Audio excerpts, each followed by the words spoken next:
बच्चियों को लेकर स्पेशल सरकारी बस की व्यवस्था अगर निःशुल्क कर दिया जाए तो बहुत बढ़िया होगा। ये डिमांड किसी ड्यूटी की तरफ से ही आया था और हम लोग ने इस बातों को ऑनलाइन आगे भेजा भी है।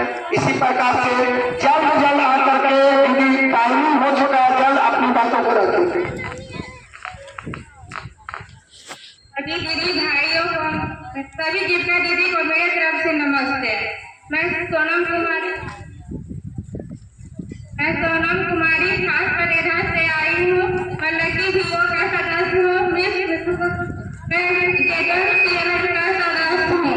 मैं को धन्यवाद देती हूँ तो बहुत से सुविधाएं भारत में दी है शिक्षा के लेकर, लेकिन अभी भी शिक्षा का बहुत काम बिहार में हो रहा है। बच्चा 1 क्लास के बच्चे से अगर टू का टेबल पूछा जाए तो 2 का टेबल नहीं बता सकता है। ऐसा क्यों होता है? जब बिहार सरकार जब सरकारी स्कूल में टीचर सब यूपीएससी पास करके आते हैं, टीचर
सपनों का गला घोंट कर जी रही थी, जिनके परिवार अपने सपनों का गला घोंट कर जी रहे थे।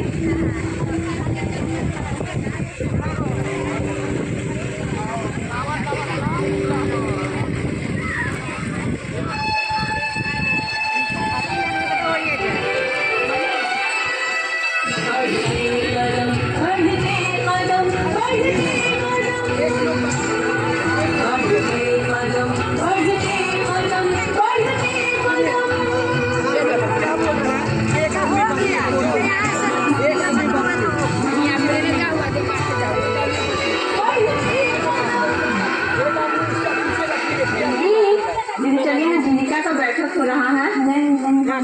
दीदी आप चलिए।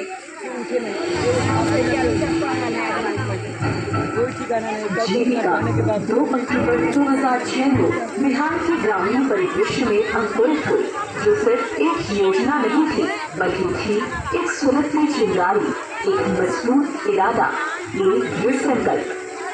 माननीय मुख्यमंत्री की दूरगामी सोच का परिणाम है जीविका का गठन। उन्होंने वर्ष 2006 में जीविका परियोजना की शुरुआत की। ये सिर्फ रोजगार की बात नहीं थी, ये हक की बात थी। हर कदम पर औरतें न सिर्फ अपनी रोजी रोटी कमा रही थी, बल्कि अपनी आवाज को नए सुर, नए शब्द, नया अर्थ दे रही थी। इतनी शक्ति हमें देना दाता। आत्मनिर्भरता के धागों से वे अपने हौसलों का एक नया आसमान बुन रही थी। सशक्तिकरण का बीज बो दिया गया था एक ऐसी दुनिया में जहां महिलाएं अब परिवर्तन की प्रतीक्षा नहीं करेंगी, बल्कि स्वयं उसकी निर्माता बनेंगी। हमारे पापा दरवाजे पर भी नहीं निकलने देते। यहाँ भी मैंने आए ना, कहीं कहीं मैंने जाते थे ट्रेनिंग में, तो उनको फोन करके रोज बोलते थे। मतलब ये अदर कास्ट के लिए है जो जनरल के नहीं है, पहले यही लोग बोलता, इसलिए हम कास्ट के नहीं जाते थे तो हम